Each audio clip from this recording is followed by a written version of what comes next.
اب آپ ام المؤمنین سیدہ عائشہ صدیقہ رضی اللہ عنہا کے حالات و واقعات سنیں۔ آپ رضی اللہ عنہا کا نام عائشہ جبکہ لقب صدیقہ تھا۔ کنیت ام عبداللہ تھی۔ آپ کے والد کا نام عبداللہ بن ابی قحافہ تھا، لیکن ان کو ابو بکر کے نام سے پکارا جاتا تھا۔ آپ کی والدہ کا نام ام رومان بنت عامر تھا۔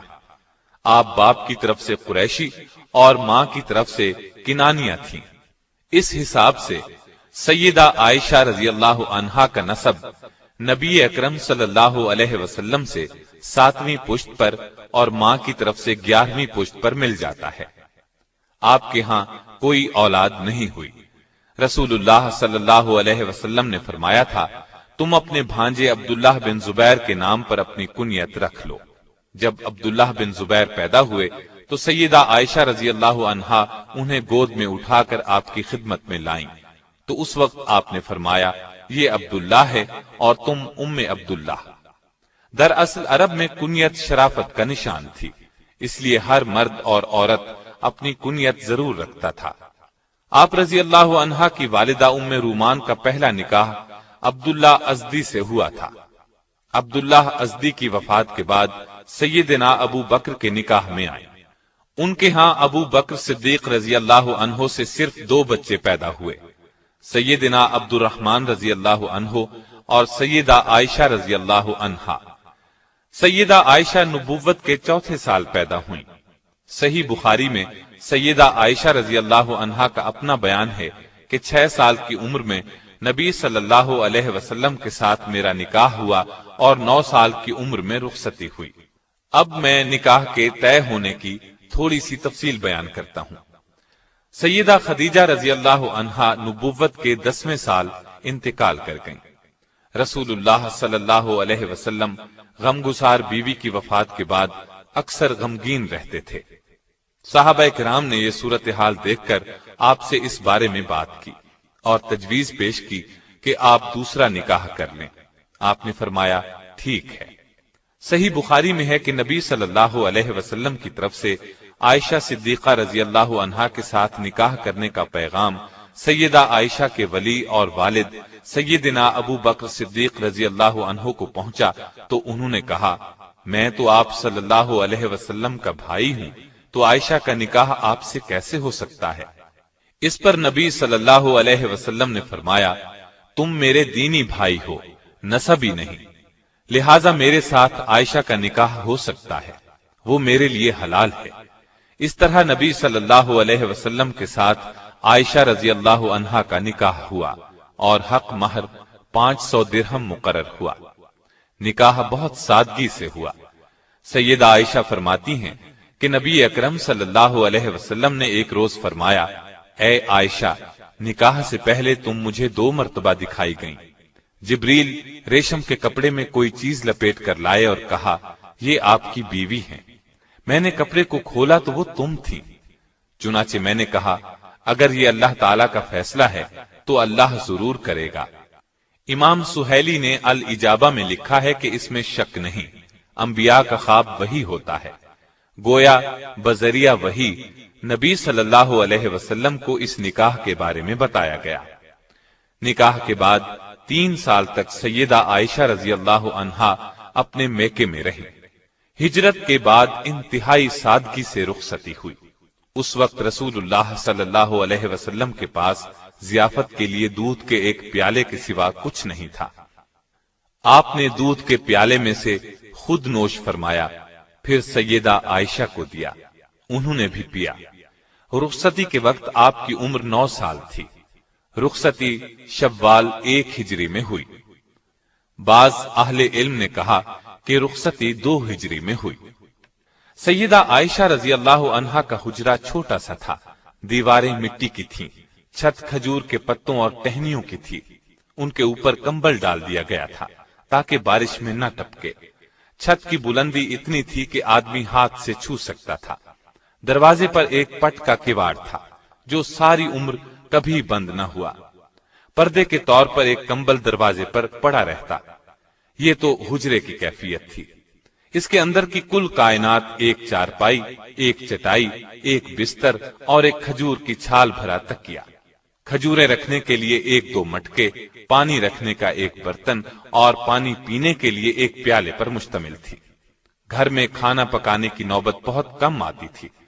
خود سیدہ عائشہ رضی اللہ عنہا فرماتی ہیں، کبھی بھی 3 روز متواتر ایسے نہیں گزرے کہ خاندان نبوت نے پیٹ بھر کر کھانا کھایا ہو۔ 3 چاند گزر جاتے، گھر میں آگ نہیں جلتی تھی، صرف چوہارے اور پانی پر گزارا تھا۔ فتح خیبر کے بعد آسانی ہوئی تو آپ نے ازواج مطہرات کے سالانہ اخراجات مقرر کر دیے، لیکن دوسروں کی امداد کرنے کی وجہ سے یہ سامان کبھی بھی کافی نہیں ہوتا تھا۔ اس تنگ دستی کے باوجود آپ صلی اللہ علیہ وسلم کی گھریلو زندگی نہایت خوشگوار تھی۔ آپ کی پوری زندگی میں سیدہ عائشہ اور دوسری ازواج مطہرات کی گزر بسر اسی صورت میں ہوتی رہی۔ نبی اکرم صلی اللہ علیہ وسلم نے انتقال فرمایا تو سارا عرب اسلام کے ماتحت ہو چکا تھا۔ تمام صوبوں سے دولت کے انبار مدینے آ رہے تھے، لیکن جس روز نبی اکرم صلی اللہ علیہ وسلم کا انتقال ہوا، اس روز سیدہ عائشہ کے گھر میں ایک دن کے گزارے کا سامان بھی نہیں تھا۔ سیدنا صدیق اکبر کے زمانے میں ازواج مطہرات کو خیبر کی پیداوار سے بدستور مقررہ غلہ ملتا رہا۔ سیدنا عمر نے اپنے دور میں ان کے نقد وظائف مقرر فرما دیے۔ سیدہ عائشہ کو 12,000 درہم سالانہ ملتے تھے، جبکہ باقی ازواج مطہرات کو 10,000 درہم ملتے تھے۔